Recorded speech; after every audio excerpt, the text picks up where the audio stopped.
আজি আমি ষ্টাৰ্ট কৰিবলৈ ওলাইছোঁ হেলো এলকেনৰ প্ৰিপেৰেশ্যন। হেলো এলকেনবোৰ আমি কেনেকৈ প্ৰিপেয়াৰ কৰিব পাৰোঁ। হেলো এলকেন প্ৰিপেয়াৰ কৰাৰ ফাৰ্ষ্ট মেথডটো হৈছে বাই ইউজিং এলকহল।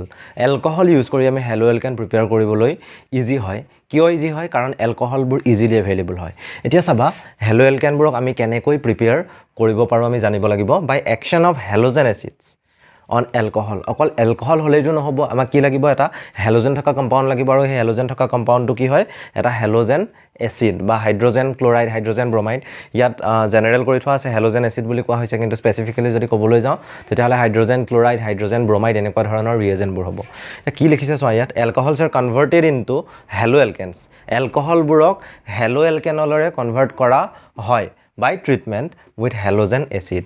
মানে এলকহলবোৰক যেতিয়া আমি হেলোজেন এচিডবোৰৰ লগত ট্ৰিটমেণ্ট কৰিম তেতিয়া তাত কি হ'ব? হেলো এলকেন প্ৰডিউচ হ'ব। জেনেৰেল ফৰ্মটো লিখা আছে চোৱা, ROH। ROH মানেতো জানা, এইটো জেনেৰেল ফৰ্ম অফ এলকহল। এলকহলৰ কেমিকেল ফৰ্মুলাটো লিখা, জেনেৰেল ফৰ্মটো হৈছে আৰটো এটা এলকাইল গ্ৰুপ, আৰু OH যোনটো এলকহলত থকা ফাংচনেল গ্ৰুপ হয়। HX মানে হেলোজেন এচিড, ঠিক আছে। এতিয়া এলকহল আৰু হেলোজেন এচিডৰ মাজত কি হ'ব? ৰিয়েকশ্যন হ'ব। ৰিয়েকশ্যন হৈ পেলাই কি প্ৰডিউচ হ'ব? ইয়াত এলকিল হেলাইড বা হেলো এলকেন প্ৰডিউচ হ'ব। কেনেকৈ হ'ব চোৱা, ROHৰ পৰা OH আহিব, আৰু হাইড্ৰজেন হেলাইডৰ পৰা হাইড্ৰজেন আহিব, HHO। সেই তিনিটা মিলি পেলাই কি হ'ব? ৱাটাৰ মলিকিউলটো হ'ব। আৰু RX কম্বাইন হ'ব। RX যেতিয়া কম্বাইন হ'ব তেতিয়া কি প্ৰডিউচ হ'ব? আমাৰ হেলো এলকেন প্ৰডিউচ হ'ব, যিটো মেইন প্ৰডাক্ট হয়, কাৰণ এই প্ৰডাক্টটোৱে আমাক লাগে। এতিয়া এইটো হৈছে জেনেৰেল, এইটো জেনেৰেল ফৰ্ম। ইয়াত এক্সটো কি হ'ব পাৰে? ক্লৰিন, ব্ৰমিন, আয়ডিন, যিকোনো হেলোজেন হ'ব পাৰে ইয়াত। গতিকে তোমালোকে HClও লিখিব পাৰা, HBrও লিখিব পাৰা, HIও লিখিব পাৰা, ঠিক আছে। এতিয়া চোৱা first point 1 degree and 2 degree alcohol. 1 degree আৰু 2 ডিগ্ৰী এলকহলক আমি হেলো এলকেনলৈ কেনেকৈ কনভাৰ্ট কৰিম সেইটো জানিব লাগিব। 1 ডিগ্ৰী এণ্ড 2 ডিগ্ৰী এলকহলছ ফৰ্ম ক্ল'ৰ' এলকেনছ। যদি ক্লৰিন থাকে তেতিয়া ক্ল'ৰ' এলকেন, ব্ৰমিন থাকিলে ব্ৰমো এলকেন হ'ব। When HCl gas is passed through alcohol in presence of anhydrous ZnCl2। কি থাকিব লাগিব? এলকহল থাকিব লাগিব, যিটো এটা লিকুইড ফৰ্মত থাকে, কিন্তু তাৰ মাজেদি কি পাছ কৰিম? হাইড্ৰজেন ক্লৰাইড গেছ পাছ কৰিম। হাইড্ৰজেন ক্লৰাইড গেছিয়াছ ফৰ্মত পাছ কৰিব লাগিব। আৰু কি থাকিব লাগিব তাত? এনহাইড্ৰাছ ZnCl2। এনহাইড্ৰাছ ZnCl2 এইটো হৈছে এটা কেটেলিষ্ট। এই কেটেলিষ্টটোৱে কি কৰিব? ৰিয়েকশ্যনটো ফৰৱাৰ্ড ডিৰেকশ্যনত পঠিয়াব। চোৱা এনহাইড্ৰাছ ZnCl2টো কিয় লাগে? আমাৰ হাতত তিনিটা ধৰণৰ এলকহল থাকিব পাৰে, 1 degree alcohol, 2 degree alcohol, 3 degree alcohol. কিন্তু 3 ডিগ্ৰী এলকহলটো কি হয়? হাইলি ৰিয়েক্টিভ হয়। সেইটো কাৰণে 3 ডিগ্ৰী এলকহলে সহজে হাইড্ৰজেন হেলাইডৰ লগত ৰিয়েক্ট কৰিব পাৰে, কিন্তু 1 ডিগ্ৰী আৰু 2 ডিগ্ৰীয়ে সহজে নোৱাৰে। সেইটো কাৰণে 1 ডিগ্ৰী আৰু 2 ডিগ্ৰী এলকহলবোৰক হাইড্ৰজেন হেলাইডৰ লগত ৰিয়েক্ট কৰাবলৈ হ'লে আমাক এটা কেটেলিষ্ট লাগিব, আৰু সেই কেটেলিষ্টটো হৈছে কি? এনহাইড্ৰাছ ZnCl2। যেতিয়া ZnCl2 আমি এপ্লাই কৰিম কেটেলিষ্ট হিচাপে তেতিয়া ৰিয়েকশ্যনটো হ'ব। এতিয়া ইয়াত কি হৈছে চোৱা, আমি এলকহলটো লৈছোঁ ইথানল। ইথানলক হাইড্ৰজেন ক্লৰাইডৰ লগত ৰিয়েক্ট কৰাইছোঁ, কিন্তু হাইড্ৰজেন ক্লৰাইড কি হিচাপে আছে? গেছ হিচাপে আছে, গেছিয়াছ ফৰ্মত আছে। এতিয়া এলকহলে হাইড্ৰজেন ক্লৰাইডৰ লগত ৰিয়েক্ট কৰিব, কোনটো পাৰ্ট কাট খাব চালে গম পাবা। OH আৰু ইয়াত H কম্বাইন হৈ পেলাই কি ফৰ্ম হ'ব? ৱাটাৰ ফৰ্ম হ'ব। আৰু CH3 CH2Cl সেইকেইটা মিলি পেলাই কি হ'ব? CH3 CH2Cl হ'বগৈ ক্ল'ৰ' ইথেন। গতিকে আমি এই ৰিয়েকশ্যনটোত কি কৰিছোঁ? এটা এলকহল যিটো ইথানল হয়, in presence of hydrochloric acid আৰু ইন প্ৰেজেঞ্চ অফ এনহাইড্ৰাছ ZnCl2 আমি ক্ল'ৰ' ইথেনলৈ কনভাৰ্ট কৰিছোঁ, আৰু তাত এটা এক্সট্ৰা প্ৰডাক্ট ফৰ্ম হৈছে। সেই প্ৰডাক্টটো কি হয়? ৱাটাৰ। নেক্সটটো চোৱা, এইটো 2 ডিগ্ৰী এলকহল, এইটো আছিলে 1 ডিগ্ৰী এলকহল। 1 ডিগ্ৰী এলকহলক আমি কি কৰিছোঁ? এলকিল হেলাইডলৈ কনভাৰ্ট কৰিছোঁ বা হেলো এলকেনলৈ কনভাৰ্ট কৰিছোঁ। ইয়াত আছে 2 ডিগ্ৰী এলকহল। 2 ডিগ্ৰী এলকহলটোক আমি হেলো এলকেনলৈ কনভাৰ্ট কৰিছোঁ in presence of HCl gaseous form. Anhydrous ZnCl2 থাকিব। এনহাইড্ৰাছ ZnCl2ৰ প্ৰেজেঞ্চত কি হ'ব? এই এলকহলটোৱে 2 ডিগ্ৰী এলকহলটোৱে ৰিয়েক্ট কৰিব হাইড্ৰজেন ক্লৰাইডৰ লগত, আৰু ফৰ্ম কৰিব কি? 2 ক্ল'ৰ' প্ৰপেন। নিশ্চয় বুজি পাইছা? ইয়াত তিনিটা কাৰ্বন আছে, মেইন চেইন এডাল হয়। ছেকেণ্ড পজিশ্যনত ক্লৰিন আছে, সেইটো কাৰণে নামটো কি আহিলে? 2 ক্ল'ৰ' প্ৰপেন, যিটো ইয়াৰ IUPAC নেম হয়। জিংক ক্লৰাইডৰ কথা যে কৈ আছোঁ, জিংক ক্লৰাইডে কেটেলিষ্ট হিচাপে কাম কৰে। জিংক ক্লৰাইডেনো কেনেকৈ কেটেলিষ্ট হিচাপে কাম কৰে আমি জানিব লাগিব, অৰ্থাৎ সেই ৰিয়েকশ্যনটোৰ মেকানিজমটো জানিব লাগিব, য'ত জিংক ক্লৰাইডে এটা ভাইটেল ৰোল প্লে কৰে। চাবা জিংক ক্লৰাইডৰ ইম্পৰ্টেঞ্চ কেইটা কি হয়? Zinc chloride helps in the cleavage of CO bond. মানে আমি যে এলকহল লওঁ, ছাপ'জ CH2OH, ইয়াত যিডাল বণ্ড আছে মাজত, কাৰ্বন আৰু অক্সিজেনৰ মাজত, এই বণ্ডডাল ব্ৰেক কৰিবলৈ জিংক ক্লৰাইডে হেল্প কৰে। নেক্সট পইণ্টটো চোৱা, it acts as a Lewis acid. Zinc ক্লৰাইডে লিভিছ এচিড হিচাপে এক্ট কৰে, which can accept a pair of electron. মানে লিভিছ এচিডবোৰে কি কৰে তোমালোকে নিশ্চয় জানা, লিভিছ এচিডবোৰে কি কৰিব পাৰে, লিভিছ এচিডবোৰে এটা ইলেক্ট্ৰন পেয়াৰ একচেপ্ট কৰিব পাৰে। তেতিয়া চাবা জিংক ক্লৰাইড, য'ত জিংক এটা মেটেল হয়, য'ত ভেকেণ্ট ডি অৰবিটেল আছে, সেই জিংক মেটেলটোৱে কি কৰিব পাৰে, ইলেক্ট্ৰন পেয়াৰ একচেপ্ট কৰিব পাৰে। যদি কৰে তেতিয়াহ'লে কি হ'ব চাবা, এই যিটো অক্সিজেন আছিলে, অক্সিজেনত যিহেতু লোন পেয়াৰ আছে, সেই লোন পেয়াৰৰ এটা ইলেক্ট্ৰন পেয়াৰ জিংক ক্লৰাইডে একচেপ্ট কৰিব। জিংক ক্লৰাইডে একচেপ্ট কৰাৰ পাছত কেনেকুৱা ধৰণৰ হ'ব স্পেচিটো চাবা, আৰ আছিলে, আৰ থাকিব, CH2 থাকিব, তাৰপাছত O আছে, Oৰ লগত H লাগি আছিলে, আৰু তাৰ লগত কি লাগি থাকিব, ZnCl2। কিন্তু কথাটো হ'ল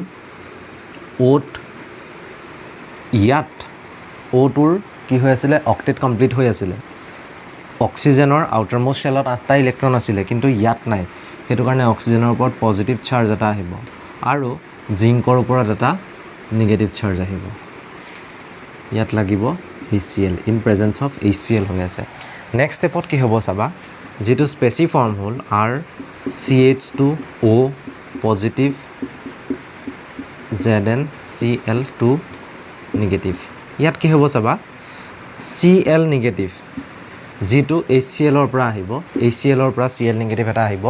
সেই Cl নিগেটিভটোৱে কি কৰিব, এই কাৰ্বনটোক এটেক কৰিব। যিহেতু এই কাৰ্বনটোক এটেক কৰিব, তেতিয়া এই বণ্ডাল কি হ'ব, এই বণ্ডাল শ্বিফ্ট হৈ অক্সিজেনৰ ওপৰত লোন পেয়াৰ হিচাপে গুচি যাব। তেতিয়া কি কি থাকিলে, এই মাজৰ যিডাল বণ্ড আছিলে, মাজৰ বণ্ডাল ব্ৰেক হৈ গ'ল ন, মাজৰ বণ্ডাল ব্ৰেক হ'ল আৰু RCH2ৰ C লগত কি লাগি গ'ল, Cl লাগি গ'ল। গতিকে কি আহিব ইয়াত, RCH2Cl, আৰু বাকী স্পেচিটো কি থাকি গ'ল, ZnOHCl2, ZnOHCl2। গতিকে আমাৰ যিটো ৰিকুৱায়াৰ্ড প্ৰডাক্ট আছিলে, আমি সেই প্ৰডাক্টটো পাই গ'লোঁ।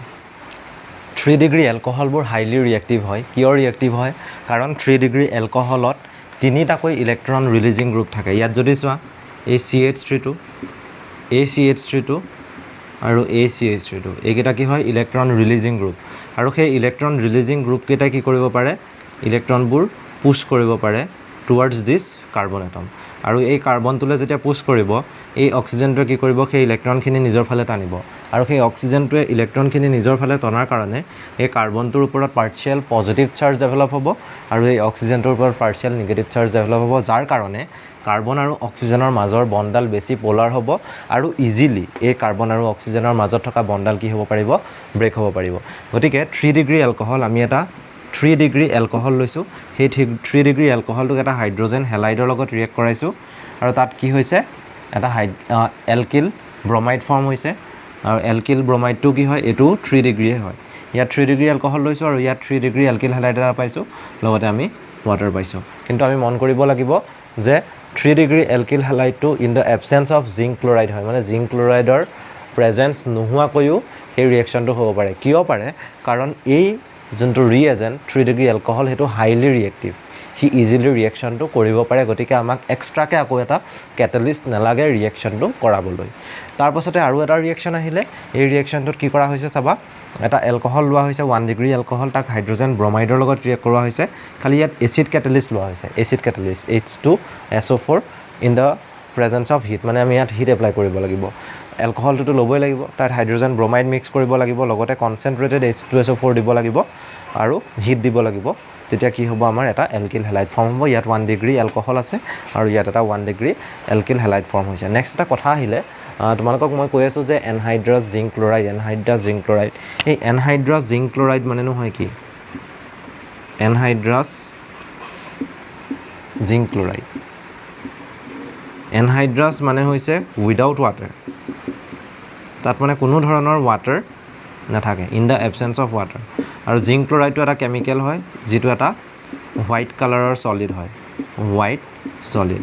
গতিকে জিংক ক্লৰাইড হ'ব লাগিব, খালি তাত ৱাটাৰ থাকিব নালাগিব। যদি ৱাটাৰ থাকে তেতিয়া নহ'ব, ৱাটাৰ নাথাকিলেহে আমি কি বুলি ক'ব পাৰিম, এনহাইড্ৰাছ জিংক ক্লৰাইড বুলি ক'ব পাৰিম। গতিকে এনহাইড্ৰাছ জিংক ক্লৰাইডত আমি কি কৰিব পাৰোঁ, এলকহলক এলকিল হেলাইডলৈ কনভাৰ্ট কৰোঁতে এটা কেটালিষ্ট হিচাপে ব্যৱহাৰ কৰিব পাৰোঁ এনহাইড্ৰাছ জিংক ক্লৰাইডটো হৈছে এটা এচিড কেটালিষ্ট সি ইজিলি কি কৰিব পাৰে ইলেক্ট্ৰন পেয়াৰ একচেপ্ট কৰিব পাৰে আৰু এচিড কেটালিষ্ট মানে ই এটা লিভিছ এচিড হয় ৰিয়েক্টিভিটি অৰ্ডাৰৰ কথা খুবেই আহি থাকে পৰীক্ষাত তোমালোকক ৰিয়েজেণ্ট কেইটা দি দিব আৰু সেই ৰিয়েজেণ্ট কেইটাৰ পৰা ৰিয়েক্টিভিটি অৰ্ডাৰটো তোমালোকে লিখিব লাগিব হয়তো ইনক্ৰিজিং অৰ্ডাৰ অফ ৰিয়েক্টিভিটি নহ'লে ডিক্ৰিজিং অৰ্ডাৰ অফ ৰিয়েক্টিভিটি এতিয়া মই ইয়াত ইনক্ৰিজিং অৰ্ডাৰ অফ ৰিয়েক্টিভিটিয়ে লিখিছোঁ কিন্তু ফাৰ্ষ্টতে লিখিছোঁ হেলোজেন এচিডৰ হেলোজেন এচিডবোৰৰ কোনটো আটাইতকৈ কম ৰিয়েক্টিভ হয় আৰু কোনটো আটাইতকৈ বেছি ৰিয়েক্টিভ হয় আমি জনাটো ভাল এতিয়া চাবা হাইড্ৰজেন ফ্ল'ৰাইড আটাইতকৈ কম ৰিয়েক্টিভ আৰু আটাইতকৈ বেছি ৰিয়েক্টিভ কি হাইড্ৰজেন আয়'ডাইড হাইড্ৰজেন ফ্ল'ৰাইড আটাইতকৈ কম ৰিয়েক্টিভ হোৱাৰ ৰিজনটো হৈছে যে তাৰ বণ্ড ডিছ'চিয়েশ্যন এনাৰ্জিটো বেছি বণ্ড ডিছ'চিয়েশ্যন এনাৰ্জি মানে কি হাইড্ৰজেন আৰু ফ্ল'ৰিন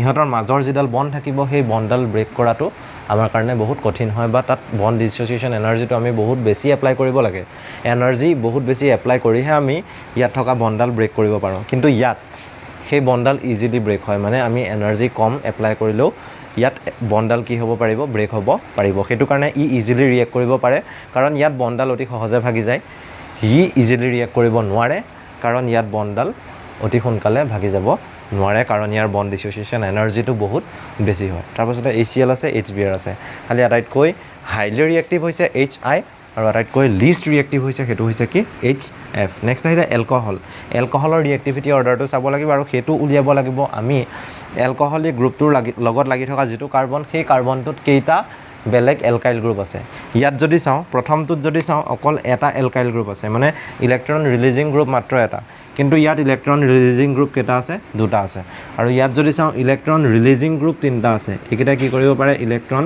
পুছ কৰিব পাৰে ইয়াত মাত্ৰ দুটাইহে পুছ কৰে ইয়াত আকৌ এটাইহে পুছ কৰে সেইটো কাৰণে ইয়াত বণ্ডডাল ইজিলি ব্ৰেক নহয় কাৰ্বন আৰু অক্সিজেনৰ মাজত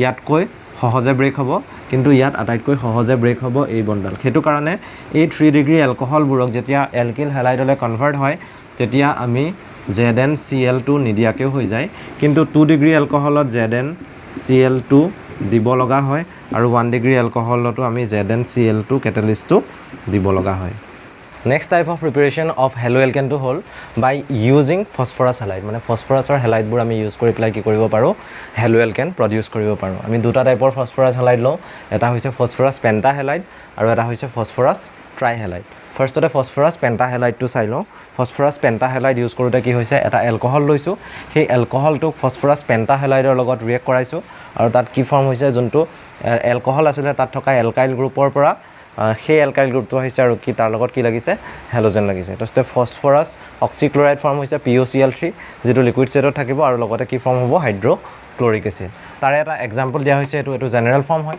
ইয়াত R লিখিছোঁ কিন্তু এইটো এটা স্পেচিফিক এক্সাম্পল দিয়া হৈছে ইয়াত কি কৰা হৈছে এটা ইথানল লোৱা হৈছে ইথানলক ফছফৰাছ পেণ্টাইক্লৰাইডৰ লগত ৰিয়েক্ট কৰোৱা হৈছে আৰু তাত ফৰ্ম হৈছে ক্ল'ৰ' ইথেন ইয়াত ফছফৰাছ অক্সিক্লৰাইড আছে আৰু এইটো হাইড্ৰ'ক্লৰিক এচিড নেক্সট আহিলে ফছফৰাছ ট্ৰাইক্লৰাইড কিন্তু ফছফৰাছ ট্ৰাইক্লৰাইডৰ ক্ষেত্ৰত মনত ৰাখিব লাগিব যে ফছফৰাছ ট্ৰাইক্লৰাইড ফছফৰাছ ট্ৰাইব্ৰমাইড ট্ৰাইব্ৰমাইড এনেকুৱা ধৰণৰ যিবোৰ ৰিয়েজেণ্ট এইবোৰ ইন সিটু জেনেৰেশ্যন হয় মানে ৰিয়েকশ্যনটো হৈ থাকোঁতে যিটো ৰিয়েকশ্যন মিক্সাৰ তাতেই প্ৰডিউচ কৰি লোৱা হয় এক্সট্ৰাকৈ সেই ফছফৰাছ পেণ্টাক্লৰাইড দিয়া নহয় ৰিয়েকশ্যন মিক্সাৰটোতে এইটো কেমিকেল প্ৰডিউচ কৰি লোৱা হয় এতিয়া ইয়াত কি হৈছে চোৱা এলকহল আছে ফছফৰাছ ট্ৰাইক্লৰাইড আছে ইয়াত এলকিল হেলাইড ফৰ্ম হৈছে আৰু লগতে H3PO3 ফৰ্ম হৈছে স্পেচিফিক এক্সাম্পল দিয়া হৈছে ইথানল লৈ পেলাই ইথানল লৈছোঁ ফছফৰাছ ট্ৰাইক্লৰাইড লৈছোঁ আৰু ইয়াত কি ফৰ্ম হৈছে ক্ল'ৰ' ইথেন ফৰ্ম হৈছে লগতে H3PO3 ফৰ্ম হৈছে এই ৰিয়েকশ্যনটোতো আমি এলকহলে ইউজ কৰোঁ খালি এলকহলৰ লগত বেলেগ এটা ৰিয়েজেণ্ট ইউজ কৰোঁ সেইটো হৈছে থাইঅনিল ক্লৰাইড বা SOCl2 এতিয়া এই ৰিয়েকশ্যনটো কাৰ প্ৰেজেঞ্চত হয় আমি জানিব লাগিব থাইঅনিল ক্লৰাইডটো ৰিয়েজেণ্ট হিচাপে থাকিবই লগতে আৰু এটা কেমিকেল থাকিব সেইটো হৈছে পিৰিডিন কিন্তু ৰিয়েকশ্যনটোত কি হৈছে চোৱা এলকহল আছে আৰু থাইঅনিল ক্লৰাইড আছে আৰু পিৰিডিন আছে পিৰিডিনৰ প্ৰেজেঞ্চত এলকহলে থাইঅনিল ক্লৰাইডৰ লগত ৰিয়েক্ট কৰিছে এলকহলটোৱে থাইঅনিল ক্লৰাইডৰ লগত ৰিয়েক্ট কৰি কি ফৰ্ম কৰিছে ক্ল'ৰ' এলকেন লগতে SO2 gas sulphur dioxide gas আৰু লগতে hydrochloric acid in the form of gas মানে গেছিয়াছ ফৰ্মত আছে এতিয়া এই ৰিয়েকশ্যনটো এডভান্টেজিয়াছ হয় বহুত কিয় হয় কাৰণ আমাক প্ৰডাক্ট লাগে এইটো প্ৰডাক্ট লাগে এই প্ৰডাক্টটোৰ বাহিৰে বাকি কেইটা ৰিয়েজেন্ট চোৱা যিকেইটা এক্সট্ৰাকে ওলাইছে সেই ৰিয়েজেন্ট কেইটা গেছিয়াছ ফৰ্মত আছে আৰু গেছিয়াছ ফৰ্মত থকা ৰিয়েজেন্ট কেইটা ইজিলি কি হৈ যাব পাৰে সেপাৰেট হৈ যাব পাৰে ৰিয়েকচন মিক্সাৰটোৰ পৰা সেইটো কাৰণে বাকিবোৰ মেথডত কৈ এই মেথডটো হৈছে এডভান্টেজিয়াছ কাৰণ এক্সট্ৰাকে প্ৰডিউস হোৱা যিকেইটা প্ৰডাক্ট সেই প্ৰডাক্ট কেইটা কি হৈ যাব ইজিলি